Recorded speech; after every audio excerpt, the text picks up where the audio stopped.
The St. Paul Rodeo in St. Paul, Oregon, it's not just another small town event. It's one of the Northwest's biggest and most beloved rodeos, a 5-day celebration that always ends up with a bang on the 4th of July. And for decades, it was known for one wild, unforgettable tradition, the Wild Horse Race.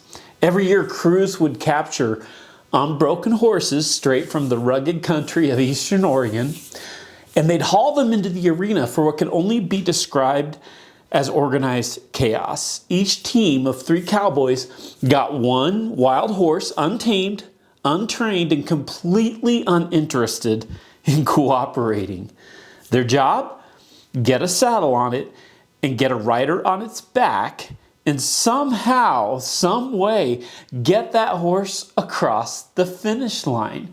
And what followed was pure pandemonium. Horses bolted in every direction except the one the teams wanted. Cowboys were yanked and tossed and dragged and catapulted across the dirt. And more than once, the only team to finish was the one whose rider managed, by sheer dumb luck, to cling to a horse as it stumbled across the line, sometimes backwards. The event came to an end in 2013, sadly, after a tragic accident in which 2 horses collided and both had to be put down. But for generations, the Wild Horse Race was the signature spectacle of the St. Paul Rodeo. Part comedy, part courage, and entirely unforgettable.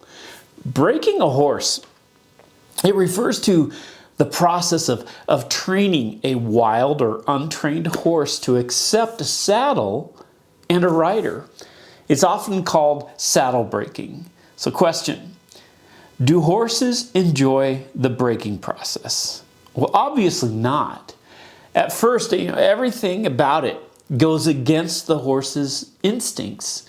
The process involves being pushed out of their comfort zone, being made to go places they don't want to go, being made to do things they don't naturally want to do.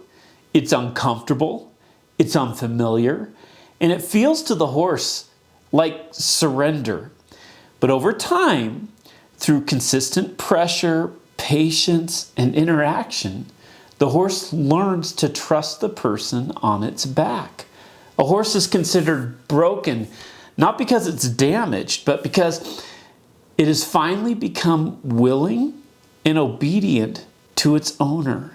It's the journey from resistance to trust. And even after a horse is broken, there's still a wide spectrum of responsiveness. They fall on a continuum. Some horses, usually the ones I end up riding, are stubborn. And yes, they're trained, and yes, you can get them to go where you want them to go, but it's always eventually. But it takes work.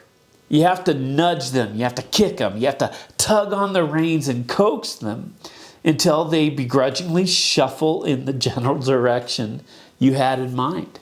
Other horses, though, are a completely different experience. They're gentle, they're sensitive and attentive. They respond to the slightest cue, the softest shift of weight, or the smallest pull on the reins, and instantly they move exactly where you want them to go. Same training, same process, but 2 very different hearts in how they respond to their rider. And that's us. We're a lot like these horses in a breaking process. Well, if that's the case, who's the rider on our back? It's the Lord. And just like a horse, we don't naturally enjoy the breaking process because God's shaping work in us often means being pushed out of our comfort zone. It means being led places we wouldn't choose to go on our own, doing things our flesh doesn't want to do, surrendering control we'd rather hold on to. The process, it's uncomfortable because it confronts our stubbornness. It redirects our desires and teaches us obedience.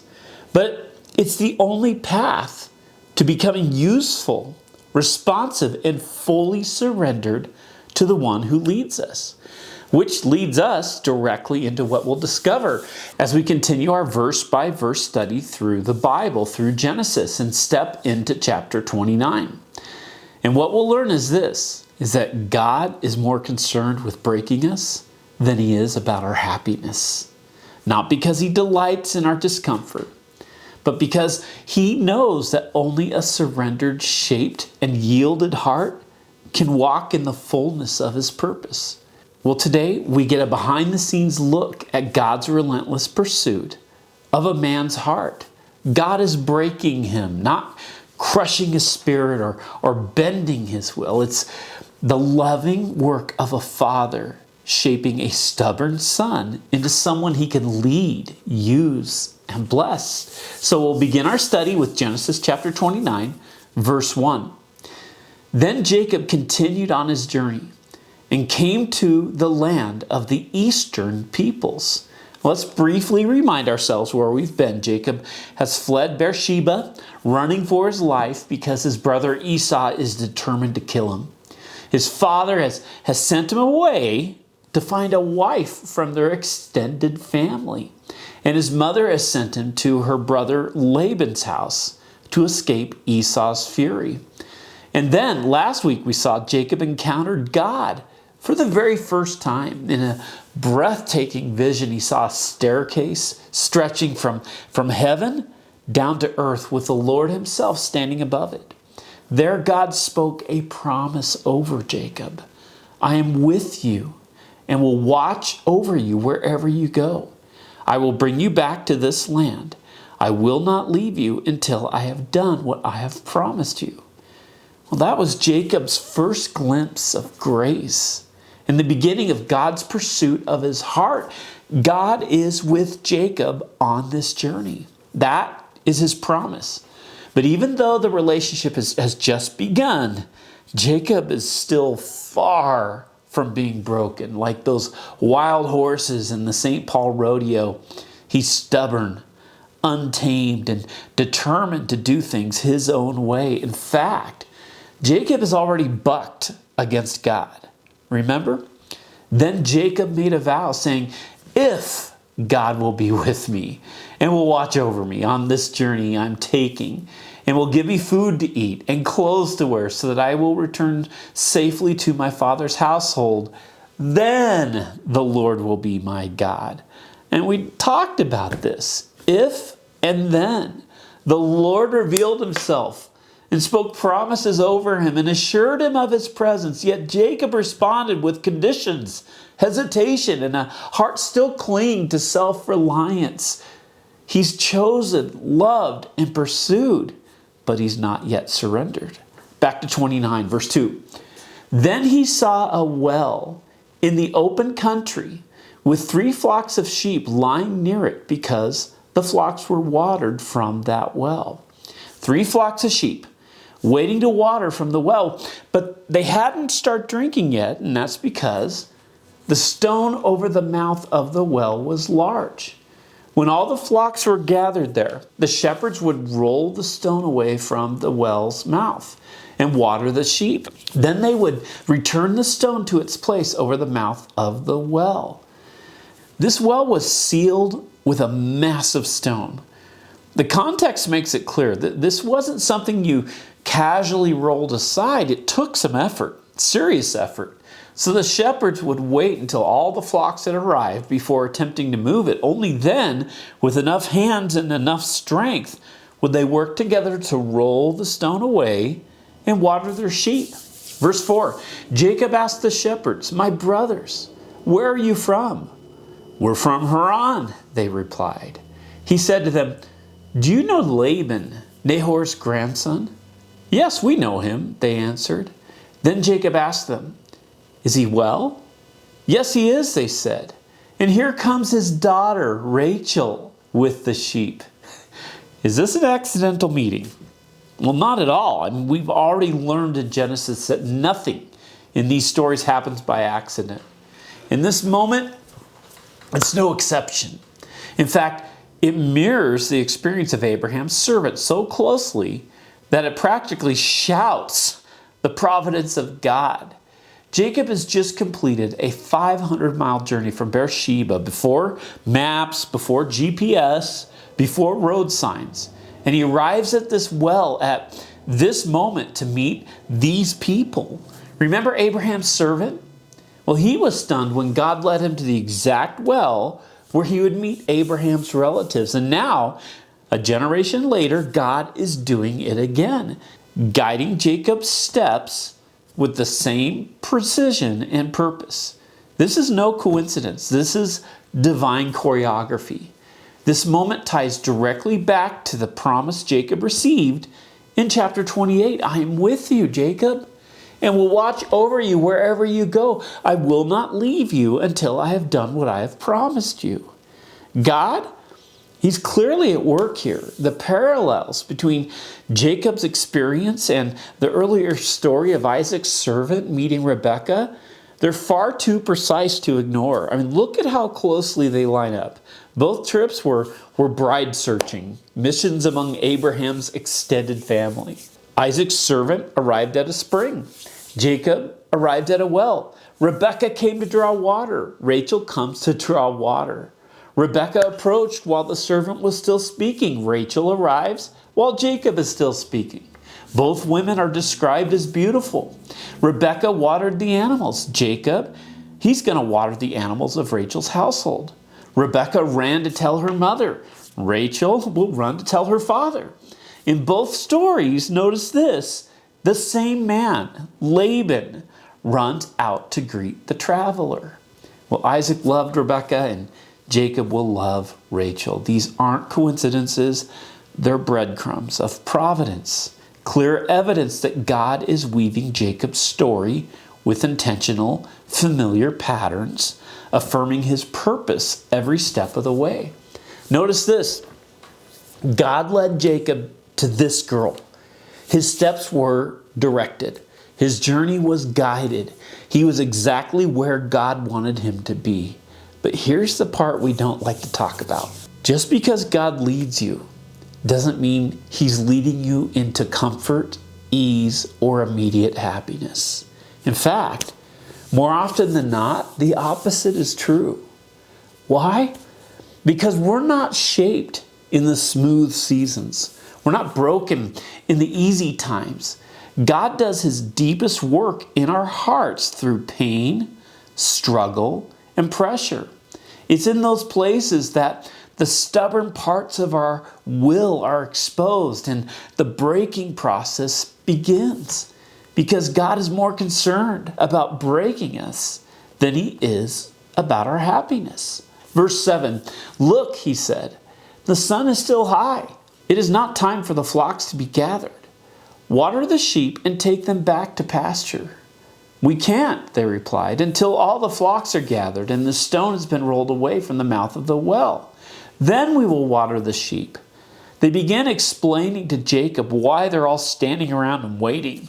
The stone covering this well, it's massive, far too heavy for one or two shepherds to move on their own. So they wait until every flock arrives, gather all the available hands, and roll the stone away once rather than multiple times throughout the day. In verse 9, the timing is unmistakable. Just as Rebekah arrived at the exact moment Isaac's servant was still speaking, now Jacob has barely finished talking when suddenly Rachel appears, as if God Himself scripted the moment. While he was still talking with them, Rachel came with her father's sheep, for she was a shepherd. When Jacob saw Rachel, daughter of his uncle Laban, and Laban's sheep, he went over and rolled the stone away from the mouth of the well and watered his uncle's sheep. Well, why did Jacob jump right in to roll away the large stone? Because in Hebrew, it says Rachel was hot. It's like, which way to the gym? You know, showing off. Remember, this is Jacob, the mama's boy who preferred hanging out by the tents while Esau went out as the rugged hunter. But the second Rachel shows up, suddenly Jacob discovers muscles he didn't know he had. Jumping in like this shows us something surprising, that Jacob wasn't just smitten. He was stronger than he looked and smart enough to seize the moment to show off. Verse 11, then Jacob kissed Rachel. That's not a romantic Hallmark Channel kiss. Instead, this is just an appropriate cultural greeting. So he kissed her and began to weep aloud. He had told Rachel that he was a relative of her father and a son of Rebekah. So she ran and told her father. Do you see the parallels to the moment Abraham's servant found Rebekah? The scenes, they almost mirror each other. But there's a striking difference. Isaac's servant, he arrived with 10 camels, overflowing with gifts and wealth, gold, jewelry, and the means to make an unforgettable first impression. But Jacob, he shows up with nothing. No camels, no treasures, no gifts to present. All he has to offer Rachel in that moment was himself and a simple greeting. Yet God is just as present in this humble meeting as he was in the one surrounded by riches. Verse 13, as soon as Laban heard the news about Jacob, his sister's son, he hurried to meet him. He embraced him and kissed him and brought him to his home. And there Jacob told him all these things. Then Laban said to him, you are my own flesh and blood. So Jacob has just traveled 500 miles from home, fleeing a brother who wants him dead, and finally arrives at his uncle Laban's house. God leads him straight to a well, straight to Rachel, the most beautiful girl he has ever seen. And he's received with warm greetings and kisses. This is the point where Disney would fade to black and roll the words, and they lived happily ever after. But that's the Hallmark Channel. That's not reality. Happily ever after, it's not real life. Why? Because God's goal for us isn't comfort or ease or happiness. God doesn't lead us to happiness. He leads us into the very circumstances that He will use to break us. Not to crush our spirit, but to break our stubborn will. And that's exactly why God has guided Jacob right into the home of Uncle Laban and right into the arms of Uncle Laban's daughter, Rachel.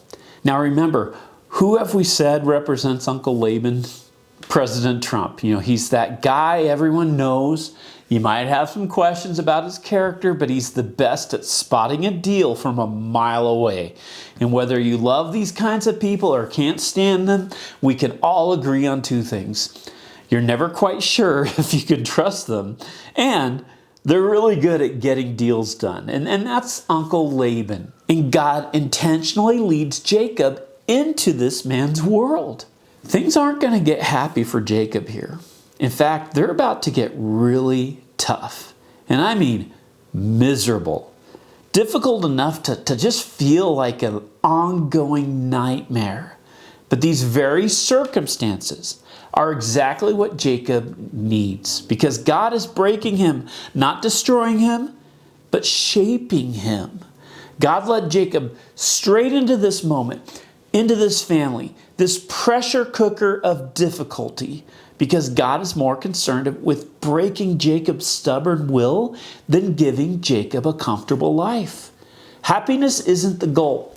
Transformation is. After Jacob stayed with him a whole month, Laban said to him, just because you are a relative of mine, should you work for me for nothing? Tell me what your wages should be. Oh, how generous of Uncle Laban. Yeah, right. Remember when Abraham's servant arrived? He showed up with 10 camels loaded with treasure. Well, Jacob, on the other hand, he shows up with nothing, just himself. And Laban, he knows how to work a deal in both situations. So far, he's already squeezed a full month of free labor out of Jacob. And he's noticed something. Jacob isn't just hardworking, he's highly motivated. So when Laban suddenly brings up wages, don't mistake it for generosity. Uncle Laban never misses a deal unless it benefits him. And right now, he can see exactly what's driving Jacob, and he's ready to leverage it. Verse 16. Now Laban had 2 daughters. The name of the older was Leah, And the name of the younger was Rachel. Just a quick but important note. Which sister is older? It's Leah. Which is younger? Rachel. Now ask yourself, does birth order play a significant role in Jacob's story? Well, absolutely. Remember, Jacob was the younger brother who spent his entire life grasping for the position of the firstborn. He fought for it, lied for it, deceived for it. He stole the birthright that belonged to his older brother. And now, in God's providence, Jacob steps into a new family where birth order is about to matter all over again. Verse 17, Leah had weak eyes, but Rachel had a lovely figure that was beautiful. Well, the text makes the contrast unmistakable. Leah's eyes are described as weak or soft, a phrase that likely means her appearance didn't stand out, especially when compared to her sister. But Rachel, Scripture says she had a lovely figure and was beautiful. The Hebrew piles on the language to make the point. Rachel was striking. And on top of that, Jacob isn't just noticing beauty. He's seeing God's providence. God has just led him directly to the very girl he will love. Put all that together, and it's no wonder Rachel was absolutely irresistible to Jacob. Verse 18, Jacob was in love with Rachel and said, I'll work for you 7 years in return for your younger daughter, Rachel. Do you think that Jacob's request caught Laban off guard? Not a chance. Laban knew exactly why Jacob had come. He had watched the sparks fly from day one, which is precisely why he brought up the topic of wages in the first place. Jacob didn't have any money, but he did have something Laban valued even more, a tireless work ethic. And Laban knew this young man was so committed to winning Rachel's hand that he would do anything, even work for years, decades, without pay.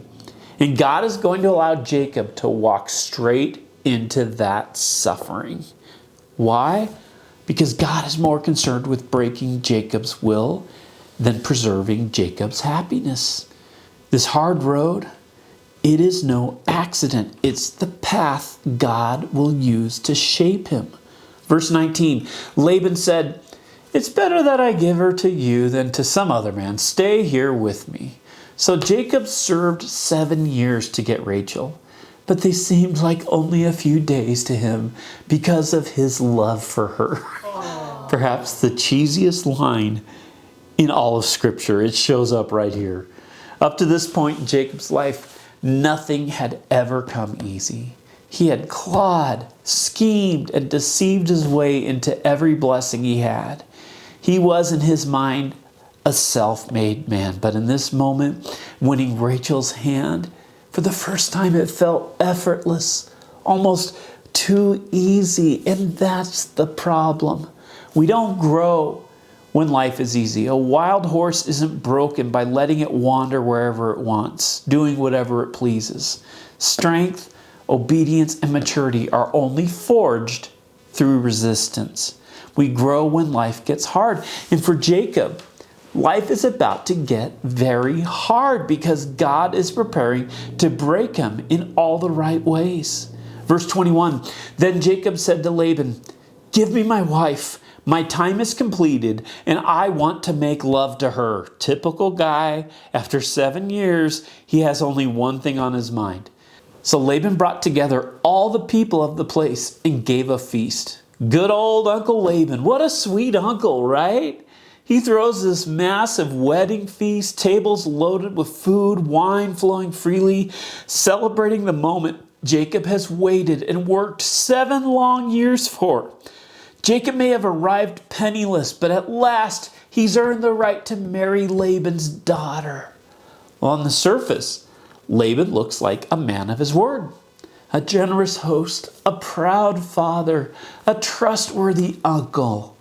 But don't be fooled. The mask is about to come off, and Jacob is about to meet the real Laban. Verse 23.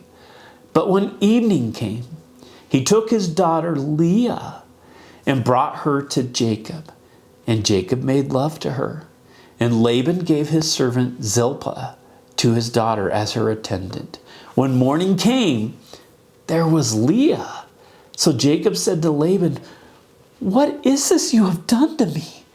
I served you for Rachel, didn't I? Why have you deceived me?" Do you catch the irony here? The parallels to Jacob's own story? They're impossible to miss. Jacob, he once disguised himself as his own older brother, following his mother's plan to deceive his father and steal the blessing that didn't belong to him. And now, 7 years of after loyal, lovesick service, the mask comes off. Jacob finally sees Uncle Laban for who he truly is. Here's the reality. I mean, we've been using Donald Trump, but Laban isn't some larger-than-life political figure like the Don. Here's who Uncle Laban truly is. He's a mirror. He's a mirror image of Jacob himself.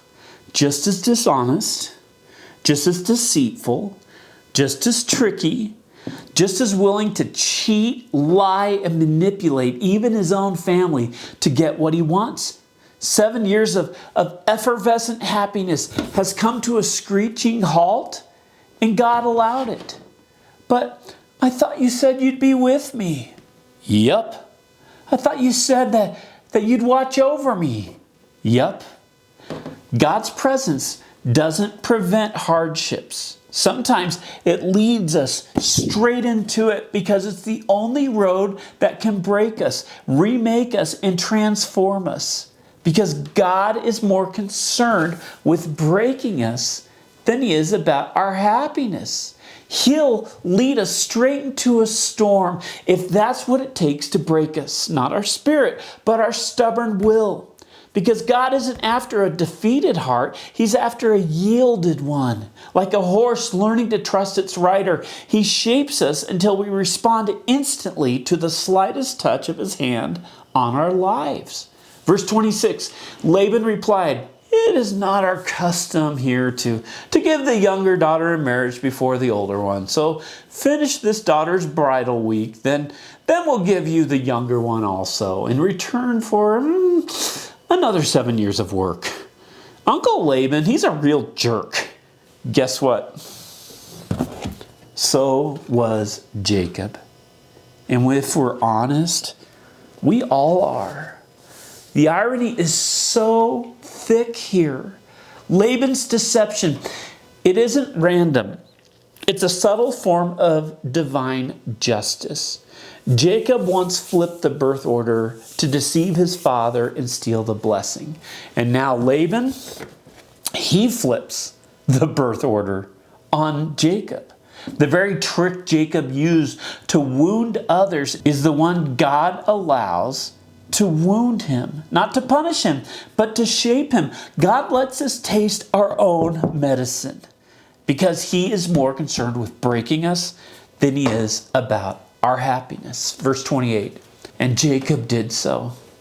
He finished the week with Leah. And then Jacob gave him his daughter Rachel to be his wife. Laban gave his servant Bilhah to his daughter Rachel as her attendant. So Jacob didn't have to wait another 7 years to marry Rachel. It was only after completing the 7-day bridal week with Leah. He was immediately given Rachel as his second wife. But there was a steep price. He got Rachel now, and he owed Uncle Laban another 7 years of unpaid labor. Well, we'll end this study in verse 30. Jacob made love to Rachel also, and his love for Rachel was greater than his love for Leah. And he worked for Laban another 7 years. Notice what the text doesn't say. It doesn't repeat. So Jacob served 7 more years for Rachel because they seemed like only a few days because of his love for her. Why not? Because these next 7 years were nothing like the first. They weren't dreamy, romantic, love-driven years. They were years marked by exhaustion, conflict, heartbreak, and a household torn in two. 2 sisters locked in rivalry, 2 wives at war, and Jacob caught in the middle. These were not the years he imagined, but they were the years God would use to break him and remake him. God led Jacob right to these circumstances because he was more concerned with breaking Jacob than he was about his happiness. Do you want to know one of the hardest truths for people to grasp? God's priority, it's not our happiness, it's our heart. Think back to the promise God gave Jacob back in Genesis 28. I am with you and will watch over you wherever you go. I will not leave you until I have done what I have promised you. That promise was just as true during Jacob's first 7 happy years as it was during the next 7 bitter ones. Nothing about Jacob's circumstances changed God's presence or God's purpose. And honestly, I'd argue this. Jacob grew far more in faith and dependence on God in the hard years than he ever did in the easy ones. Comfort doesn't shape us, hardship does. And the same is true for every follower of Christ. Look at what the author of Hebrews wrote. Be content with what you have, because God has said, never will I leave you, never will I forsake you. So we say with confidence, the Lord is my helper. I will not be afraid. What can mere mortals do to me? Do you get it? In the joyful seasons and in the heartbreaking ones, in the victories and in the valleys, God is with us, not to make life easy, but to make our hearts His. We began this study by watching videos of wild, unbroken horses, but we're going to end with a very different kind of horse. These horses, they've been broken, not in spirit, but in will, to where they're obedient to the rider on their back. They no longer have to fight for every step of survival. They no longer have to scrap out a living in the harsh wilderness. Why? Because they've yielded to their rider. They've submitted their will to the one who cares for them. And in that surrender, something beautiful happens. They are protected. They are guided. They are provided for. And ultimately, they are loved. As you watch these images, remember that that same transformation and that same relationship is what God desires for you. You unravel me with a melody. You surround me with a song of deliverance from my enemies, till all my fears are gone. I'm no longer a slave to fear. I am a child of God. I'm no longer a slave to fear.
So no